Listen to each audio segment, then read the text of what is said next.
I'm Natalie, welcome back to my channel. If you're new here, hello, and if you're coming back, thank you so much for subscribing.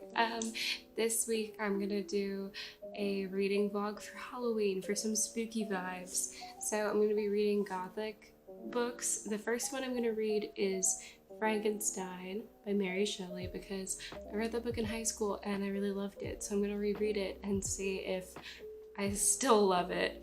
And the second book I'm gonna read is Mexican Gothic. And I haven't heard too much about it. Like, I've heard people say that it's good, but I haven't really heard what the plot is about. So I'm going into this completely blind. I have no idea what it's about or what happens, but I'm excited for it. You know, I'm ready. Anyway, I guess that's kind of all I have to say for the intro. What else is there? Happy Halloween. Okay then, so that's it. That's my intro. And I'll see you with an update soon.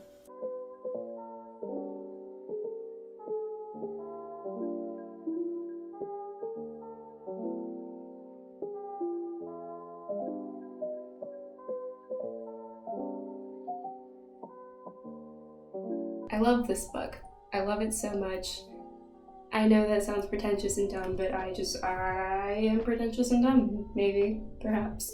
I just really like it. Every so often, you'll see a post on Twitter or fucking Tumblr or wherever where people are like, actually, Frankenstein is the monster in Frankenstein. Because, you know, people get confused. They think Frankenstein is the name of the monster, but it's the doctor. He's a college dropout. He's not a doctor.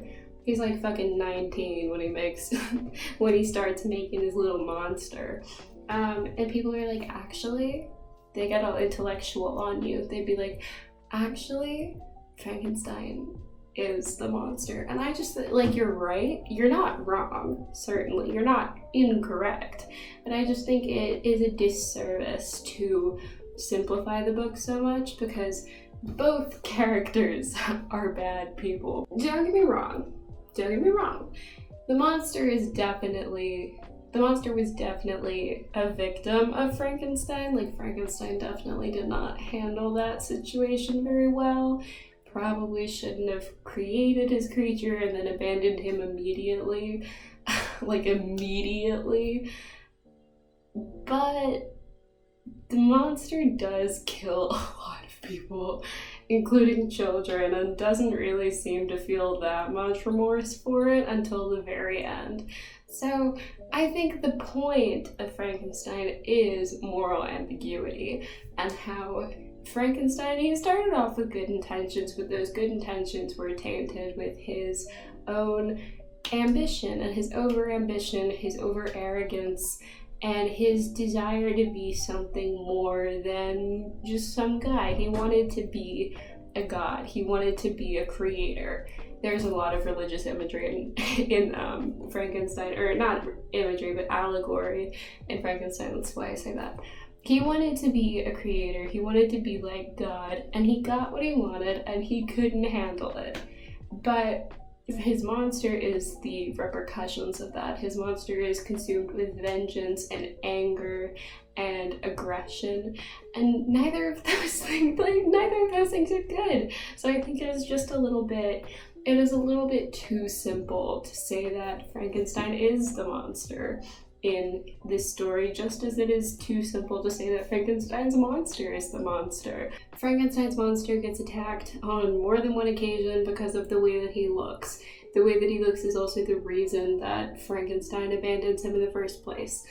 Obviously, that's not good, okay? Obviously, I'm not saying that the monster is completely bad. I think the point is moral ambiguity, because obviously, whenever somebody attacks you for the way you look, the immediate solution is not murder. And so I just think it's dumb whenever you simplify it and be like, oh, no, Frankenstein is the monster. No, Frankenstein's monster is the monster. Because they're both bad. And I think the point, so much of like the genius of this book is the fact that neither of them are in the right, ever. Neither of them are ever completely in the right.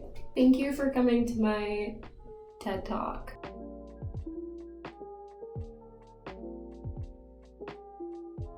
Hi, so I finished Frankenstein. It was just as good as I remember. I was worried before I started rereading it that maybe I just romanticized it in my head because I haven't read it since high school and I really liked it back then, but no, I was right. My taste remains immaculate. It just simply is as good as I remembered. And yeah, it's a really fun book. I think it's pretty accessible for a classic. Like, I don't think it's, I mean, the writing is really nice and really, like, she uses a lot of big words sometimes, but I feel like it is pretty accessible in terms of classics. It really is like one of my favorite books, and I know that's so pretentious to be like, oh, this fucking classic is my favorite book, but it's so good. It's just so good.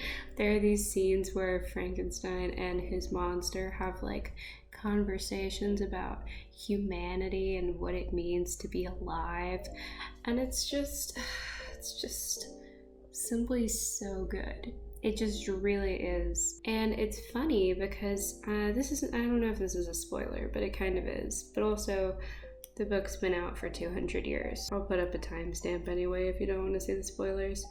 The like central conflict at some point in the book is that the Frankenstein's monster wants him to build a female of the species because Frankenstein's monster is lonely. Everybody gets that way. Everybody has those days. And Frankenstein is like, well, I can't fucking do that because if I do, then they can reproduce and I'll have like a race of monsters that just take over the world and kill people. And that, I think, is a valid concern based off of the previous actions of Frankenstein's monster when he killed people. And yeah, but at the same time, it's like, buddy, you have full control over the capability of this creature to reproduce. Like, you didn't have to give him a means of reproduction, you know? You didn't have to do that. And when you build the female, you don't have to give her a uterus. You know, you are in full control. Maybe they didn't understand reproductive biology at this point in history, but I feel like they did. I feel like they understood enough that like someone who was capable of building a fully functional person would understand which organs are for reproduction. And you can just not include those, you know? You don't have to. You could have saved yourself a lot of trouble if you just didn't give him a. Anyway, so I started Mexican Gothic. I've only read one chapter, but it's good so far. I've had a lot of work with school. It's been kind of a lot. I had to call the police last night. C'était un peu traumatisant. Probably more so for the person I was actually calling the police for, other than just me who had to talk to the lady on the phone. But still, you know, not the greatest experience of my life, I would say. Not one of my top 10 gamer moments. Anyway, so Mexican Gothic I started last night. I've only read the first chapter, but it is good so far. It is, from what I understand, about this young woman who is a socialite. I don't know where she lives, and I forgot what her name was. So, really smart brain in this head. But she gets this like weird letter from her cousin that like doesn't really make a whole lot of sense. She's kind of talking nonsense, and so the girl, I don't remember her name, I'm so sorry, has to go to her to like make sure everything's okay. It's clearly not. And I guess that's when all the fun stuff happens. So that's where chapter 1 leaves us off. We'll keep you updated. I won't spoil that one though. Frankenstein I don't feel too bad about spoiling because it's, again, been out for 200 years. What was I about to say? Oh yeah, I was going to tell you, I'm crocheting. I'm learning how to crochet. I'm going to make ideally, we'll see how it goes. I want to make the Harry Styles cardigan. I'll put up a picture on the screen. When I told my mom that I want to do this, I like sent her a picture and she said, wow, that's ugly. Thank you, Mom, for supporting my artistic endeavors. She's right, like she's correct, but I mean, there's no but. She's right. So I guess that's all I have to say for now. And I will check in with you later. Time to water my plants. Grab floor kettle.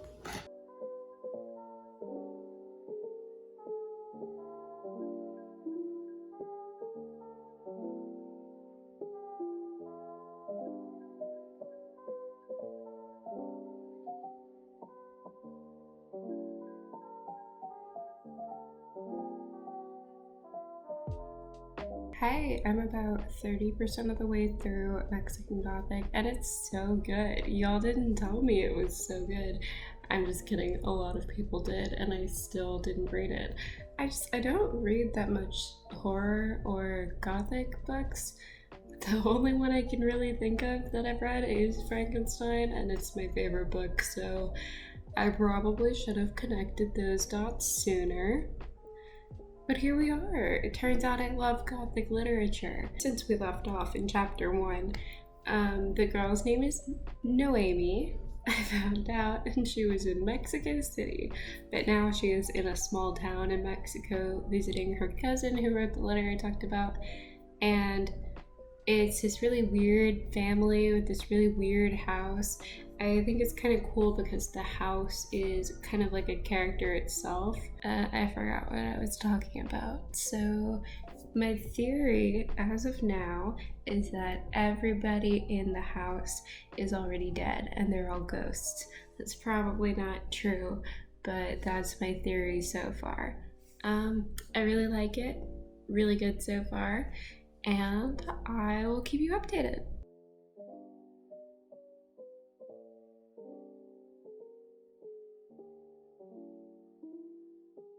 Hi again. I'm about 80% of the way through Mexican Gothic, and it's so good. It's so good. I really love the writing style. It's very interesting. And again, I just really like the house as a character.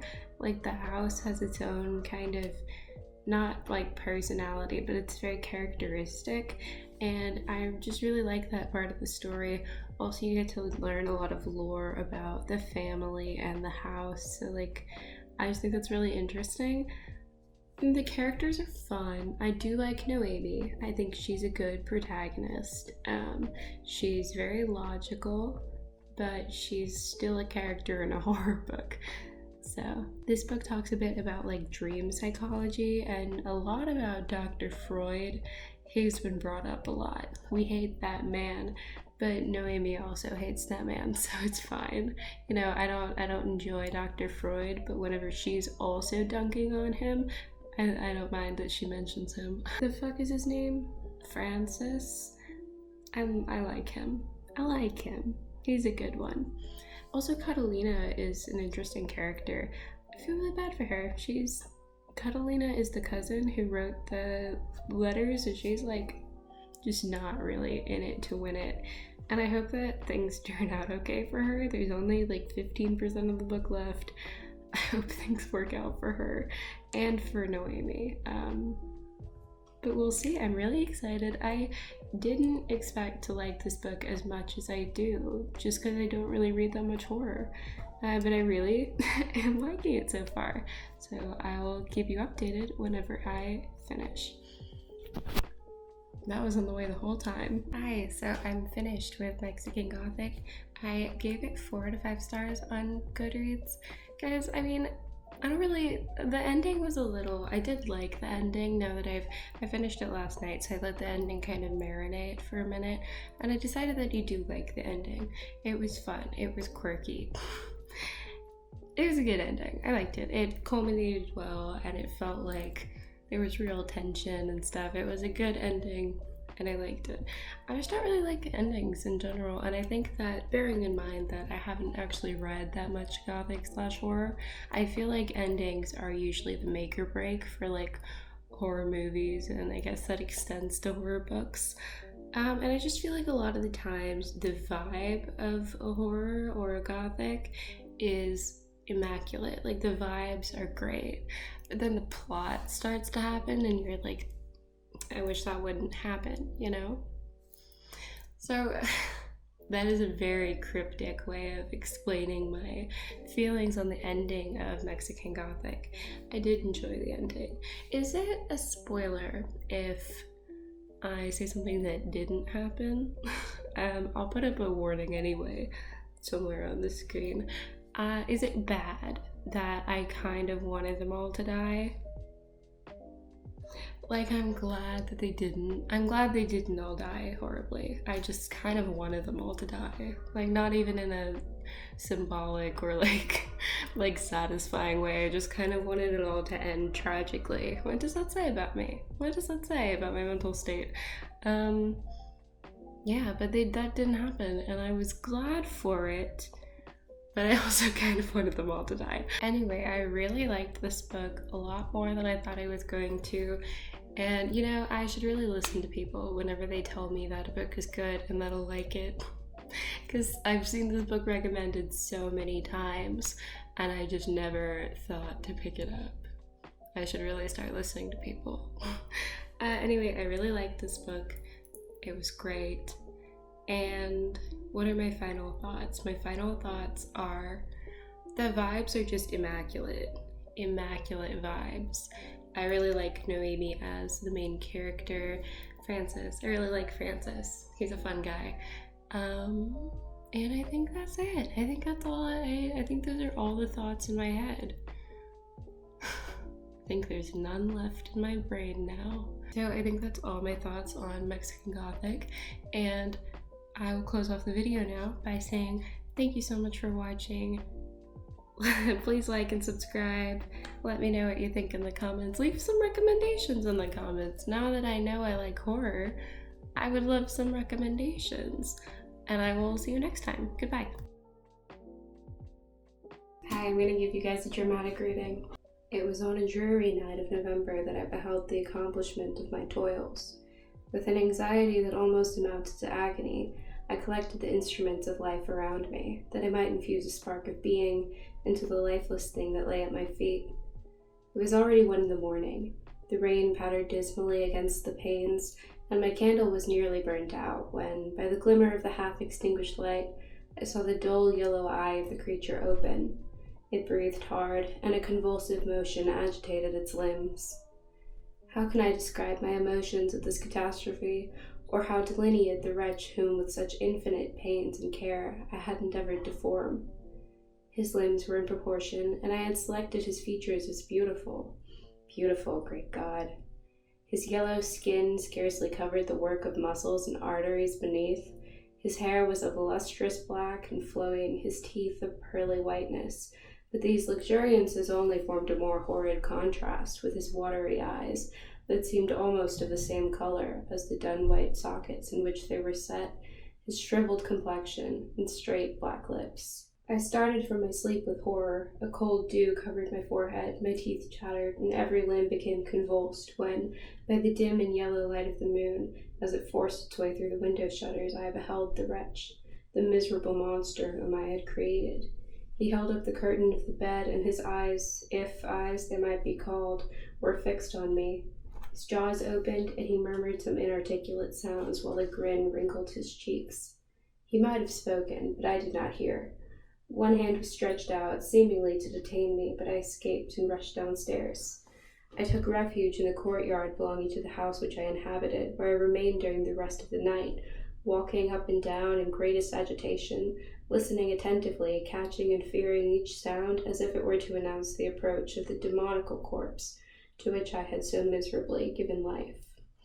Oh, no mortal could support the horror of that countenance. A mummy again endued with animation could not be so hideous as that wretch. I had gazed on him while unfinished. He was ugly then, but when those muscles and joints were rendered capable of motion, it became a thing such as even Dante could not have conceived. I hope you enjoyed the video, and see you next time.